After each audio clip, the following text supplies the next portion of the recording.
ନମସ୍କାର। ଆଜି ଚାଲନ୍ତୁ ବନେଇବା ରସଗୋଲା ଭଳିଆ କୋଳି ଆଚାର। ଏବେ ତ ବରକୋଳିର ସିଜିନ୍ ଚାଲିଛି। ଆପଣମାନେ ନିଶ୍ଚୟ ଭାବରେ ଏହି ବରକୋଳିର ଆଚାର ବନାନ୍ତୁ ଆଉ ବର୍ଷ ସାରା ଏହାକୁ ଷ୍ଟୋର୍ କରିକି ରଖନ୍ତୁ। ଏହା ଖାଇବାକୁ ବହୁତ ଟେଷ୍ଟି ଲାଗିଥାଏ। ତ ଚାଲନ୍ତୁ, ସେଥିପାଇଁ ମୁଁ ଏଠି ବରକୋଳିକୁ ଭଲ ଭାବରେ 4ରୁ 5 ଥର ଭଲ ପାଣିରେ ଧୋଇବା ପରେ ଏଥିରୁ ମୁଣ୍ଡି ଛଡ଼େଇ ନେଇଯାଇଛି। ଆଉ ଏଥିରେ ପୋକ ଅଛି କି ନାହିଁ ଭଲ ଭାବରେ ବାଛିକି ନେଇଯାଇଛି। ତ ଏଥିରେ ବିଲକୁଲ ବି ପୋକ ନଥିଲା ଆଉ ବହୁତ ହି ଫ୍ରେଶ୍ ଆଉ ମିଠା କୋଳି ଥିଲା। ତ ଏହାକୁ ଭଲ ଭାବରେ ବାଛିଲା ପରେ ମୁଁ ଗୋଟେ ଦିନ ଏହାକୁ ଖରାରେ ଶୁଖାଇ ଦେଇଥିଲି। ଆମକୁ ବେଶୀ ଏହାକୁ ଖରାରେ ଶୁଖାଇବା ଦରକାର ନାହିଁ, କାରଣ ବେଶୀ ଶୁଖିଗଲେ କୋଳି ଏହାର ଆଚାର ଖାଇବାକୁ ଏତେ ଭଲ ଲାଗିନଥାଏ। ଜଷ୍ଟ ଉପରୁ ପାଣି ଶୁଖି ଯାଇଥିବ ଆଉ ଭିତରୁ ଜୁସି ଥିବ, ସେମିତି ହିଁ କୋଳି ଆଚାର ଖାଇବାକୁ ବହୁତ ହି ଟେଷ୍ଟି ଲାଗିଥାଏ। ତ ଦେଖନ୍ତୁ, ମୁଁ ଗୋଟେ ଖରା ଦେଇଥିଲି ଆଉ କୋଳିର ଦେଖନ୍ତୁ ଆପଣମାନେ କେତେ ଜୁସି ଅଛି ଭିତରୁ ଆଉ ଉପରୁ ପୁରାପୁରି ପାଣି ଶୁଖିଯାଇଛି। ଏମିତି ହିଁ ଆମର କୋଳି ଦରକାର ଆଚାର ପାଇଁ। ତ ଏବେ ଚାଲନ୍ତୁ, ମୁଁ ଏଥିରେ ପକାଇବା ପାଇଁ ହାଫ୍ କେଜିର ଗୁଡ଼ ନେଇଯାଇଛି। ଆଉ ମୁଁ ଏଠି କିଛି ତେନ୍ତୁଲିର ମଣ୍ଡ ନେଇଛି। ଏହାକୁ ମୁଁ ଭଲ ଭାବରେ ତେନ୍ତୁଲିର ମଣ୍ଡକୁ ଶୁଖାଇ ଦେଇଥିଲି କିଛି ମସଲା ଗୋଳେଇକି ଆଉ ଗୋଲ ଗୋଲ କରିକି ଡବାରେ ଷ୍ଟୋର୍ କରିକି ରଖିଦେଇଥିଲି। ଆପଣମାନେ ଚାହିଁଲେ ଫ୍ରେଶ୍ ତେନ୍ତୁଲିର ଜୁସ୍ରେ ମଧ୍ୟ ଏହାକୁ କରିପାରିବେ। ଯଦି ଆପଣମାନଙ୍କୁ ତେନ୍ତୁଲି ମଣ୍ଡର ରେସିପି ଦରକାର ତ ଆପଣମାନେ କମେଣ୍ଟ ମାଧ୍ୟମରେ ନିଶ୍ଚୟ ଜଣାଇବେ।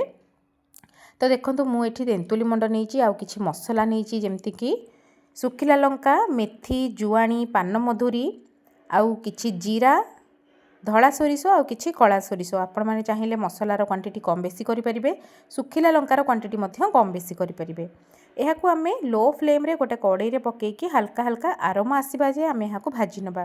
ମୁଁ ଜଷ୍ଟ 2ରୁ 3 ମିନିଟ୍ ହିଁ ଏହାକୁ ଭାଜିଥିଲି। ଏହାକୁ ଆମେ ବେଶୀ କଡ଼ା କରିକି ଭାଜିବା କିଛି ଦରକାର ନାହିଁ। ଜଷ୍ଟ ହାଲକା ହାଲକା ବାସ୍ନା ଆସିଲେ ଆମେ ଗ୍ୟାସ୍ର ଫ୍ଲେମ୍କୁ ଅଫ୍ କରିକି ଏହାକୁ ଗୋଟେ ପ୍ଲେଟ୍କୁ କାଢ଼ିକି ଥଣ୍ଡା କରିବା ଏବଂ ସେହି କଡ଼େଇରେ ଆମେ ଗୁଡ଼କୁ ମେଲ୍ଟ କରିବା। ଆମେ ବିଲକୁଲ ବି ଏଥିରେ ପାଣି ଦେବାନି ଏବଂ ଆମେ ମସଲାକୁ ଭଲ ଭାବରେ ଗୁଣ୍ଡ କରିକି ନେଇଯିବା। ତ ଦେଖନ୍ତୁ, ଆମର ଗୁଡ଼ ଭଲ ଭାବରେ ମେଲ୍ଟ ହୋଇଗଲାଣି। ଏବେ ଆମେ ଯେଉଁ ତେନ୍ତୁଲିର ମଣ୍ଡ ମୁଁ ରଖିଥିଲି ସେଥିରେ ପକାଇ ଦେଇଛି ଏବଂ ଭଲ ଭାବରେ ଗୁଡ଼ ସହିତ ମିଶାଇ ନେଇଛି। ଆପଣମାନେ ଫ୍ରେଶ୍ ତେନ୍ତୁଲିର ରସ ବାହାର କରିକି ଏଥିରେ ପକାଇ ପାରିବେ, ଯାହାଫଳରେ କି ଆଚାରର ଟେଷ୍ଟ ବହୁତ ହି ଭଲ ଆସିବ। ତ ଦେଖନ୍ତୁ, ଗୁଡ଼ ସହିତ ମୁଁ ତେନ୍ତୁଲି ମଣ୍ଡକୁ ଭଲ ଭାବରେ ମିଶାଇ ଦେଇଛି। ଆଉ ଗୋଟେ ପଟେ ମୁଁ କିଛି ସୋରିଷ ତେଲକୁ ଗରମ ହେବା ପାଇଁ ରଖିଦେଇଛି। ଆଉ ଦେଖନ୍ତୁ, ଆମର ତେନ୍ତୁଲି ମଣ୍ଡ ଗୁଡ଼ ସହିତ ଭଲ ଭାବରେ ମିଶିଗଲାଣି। ଆଉ ଆମର ଯେଉଁ ସୋରିଷ ତେଲ ଗରମ କରିବା ପାଇଁ ରଖିଥିଲେ ଗରମ ମଧ୍ୟ ହୋଇଗଲାଣି। ଏବେ ଆମେ ଗ୍ୟାସ୍ର ଫ୍ଲେମ୍କୁ ଅଫ୍ କରିବା ଏବଂ ସୋରିଷ ତେଲକୁ ପୁରାପୁରି ଆମେ ଥଣ୍ଡା କରିବା। ଏବେ ଆମେ ଯେଉଁ ଶୁଖାଇକି ରଖିଥିଲେ ବରକୋଳିକୁ ଗୁଡ଼ରେ ପକାଇକି ଭଲ ଭାବରେ ଆମେ ଗୋଳେଇ ନେବା।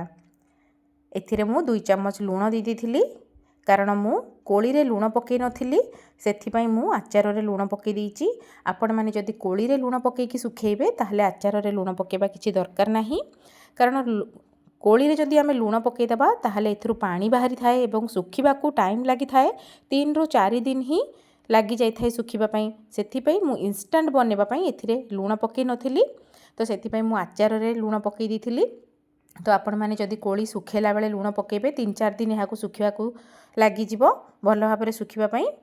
ତ ଦେଖନ୍ତୁ, ମୁଁ ଏଠି ଭଲ ଭାବରେ ଗୁଡ଼ ସହିତ କୋଳିକୁ ମିଶାଇ ଦେଇଛି ଏବଂ ଆମେ ଯେଉଁ ଗୁଣ୍ଡ କରିକି ରଖିଥିଲେ ମସଲା, ସେହି ମସଲାକୁ ମଧ୍ୟ ଆମେ ଏଥିରେ ପକାଇଦେବା ଏବଂ ଭଲ ଭାବରେ ଗୋଳେଇ ନେବା। ଏବଂ ଲାଷ୍ଟରେ ମୁଁ ଏଥିରେ ଗୋଟେ ବଡ଼ ଚାମଚ ଭିନେଗାର ଆଡ଼୍ କରିଥିଲି। ଭିନେଗାର ପୁରାପୁରି ଅପସନାଲ୍, ଆପଣ ଯଦି ଚାହିଁବେ ପକାଇ ପାରିବେ, ନହେଲେ ନାହିଁ। ତ ମୋର କୋଳି ବହୁତ ହି ମିଠା ଥିଲା, ତ ସେଥିପାଇଁ ମୁଁ ଗୋଟେ ଚାମଚ ଭିନେଗାର ପକାଇଥିଲି। ଯଦି ଆପଣଙ୍କର କୋଳି ଖଟା ଥିବ ତାହେଲେ ଭିନେଗାର ପକାଇବା କିଛି ଦରକାର ନାହିଁ। ଆଉ ଭିନେଗାର ପକାଇଲେ ଏହା ଲଙ୍ଗ୍ ଲାଷ୍ଟିଂ ହୋଇଥାଏ। ତ ସେଥିପାଇଁ ମୁଁ ଏଥିରେ ଗୋଟେ ଚାମଚ ଭିନେଗାର ପକାଇ ଦେଇଥିଲି। ଆଉ ଭଲ ଭାବରେ ଆମେ ଏହାକୁ ମିକ୍ସ କରିବା। ମୋତେ ଗୁଡ଼ର କ୍ୱାଣ୍ଟିଟି ଟିକେ କମ୍ ଲାଗୁଥିଲା, ସେଥିପାଇଁ ମୁଁ କଡ଼େଇରେ ଆଉ 500 ଗ୍ରାମ ଗୁଡ଼କୁ ଭଲ ଭାବରେ ମେଲ୍ଟ କରିନେଇଥିଲି ଏବଂ କୋଳିକୁ ଆଉ ଗୋଟେ ଜାଗାକୁ ମୁଁ ଟ୍ରାନ୍ସଫର୍ କରିନେଇଥିଲି ଏବଂ ଏହି ମେଲ୍ଟେଡ଼୍ ଗୁଡ଼କୁ ଆମେ ସେହି କୋଳିରେ ଦେଇଦେବା ଏବଂ ଭଲ ଭାବରେ ମୁଁ ଏହାକୁ ମିଶାଇ ନେଇଥିଲି। ଏବଂ ଆମର ସୋରିଷ ତେଲ ମଧ୍ୟ ଭଲ ଭାବରେ ଥଣ୍ଡା ହୋଇଗଲାଣି। ଏଥିରେ ଆମେ ଅଳ୍ପ ଟିକେ ହେଙ୍ଗୁ ପକାଇଦେବା, କିଛି କାଶ୍ମୀରୀ ରେଡ଼୍ ଚିଲି ପାଉଡ଼ର ପକାଇଦେବା ଆଉ ଭଲ ଭାବରେ ଗୋଳେଇକି ଆମେ ଏହାକୁ କୋଳିରେ ଦେଇଦେବା। ସବୁବେଳେ ମନେ ରଖିବେ, ଆଚାରରେ କେବେ ବି କଞ୍ଚା ସୋରିଷ ତେଲ ଦେବେନି। ସବୁବେଳେ ସୋରିଷ ତେଲକୁ ଗରମ କଲା ପରେ ତାକୁ ପୁରାପୁରି ଥଣ୍ଡା କରିବେ। ଥଣ୍ଡା କଲା ପରେ ହିଁ ଆମେ ଆଚାରରେ ଏହାକୁ ଦେବା, ଯାହାଫଳରେ କି ଏହାର ତେଲର ବାସ୍ନା ଆଉ ରହିନଥାଏ। କୋଳି ଆଚାର ଖାଇବାକୁ ବହୁତ ହି ଟେଷ୍ଟି ଲାଗିଥାଏ। ମୁଁ ଆଉ ଗୋଟେ ଖରା ଏଥିରେ ଦେଇଥିଲି ଏବଂ ଗୋଟେ ଏୟାର ଟାଇଟ୍ କଣ୍ଟେନରରେ ଏହାକୁ ପୂରେଇକି ରଖିଦେଇଥିଲି। ଆଉ ଏହାକୁ ଖରା ନ ଦେଲେ ମଧ୍ୟ ଚଳିବ, କିନ୍ତୁ ମୁଁ ଗୋଟେ ଦିନ ଏହାକୁ ଖରା ଦେଇଥିଲି। ତ ଦେଖନ୍ତୁ କେତେ ସୁନ୍ଦର କୋଳି ଆଚାର ଆମର ପୁରାପୁରି ରେଡ଼ି ହୋଇଗଲା।